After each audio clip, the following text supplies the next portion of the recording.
আসসালামু আলাইকুম। কেমন আছেন? এই প্রশ্নটি যেন এখন আমাদের জীবনে রুটিনের অংশ হয়ে গেছে।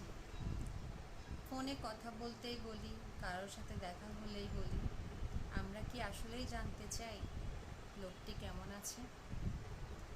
আমরা জিজ্ঞেস করি, কিন্তু শুনি কি হয়তো সে ভালো নেই, হয়তো তার ভিতর জমে আছে দুঃখ, হতাশা।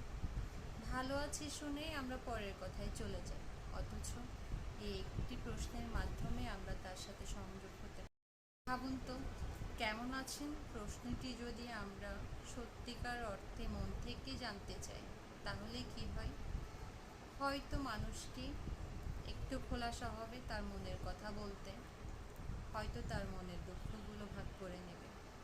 আমরা যদি একটু সময় দিই, একটু মনোযোগী হই, তাহলে তার দিনটি বদলে দিতে পারি। একজন মানুষ যদি এই কথার জবাবে বলে ভালো নেই, তাহলে আপনি কি করবেন? আমরা কি তার পাশে দাঁড়াতে পারি না? আমাদের একটু সহানুভূতি মানুষটির জন্য আশ্রয় হতে পারে।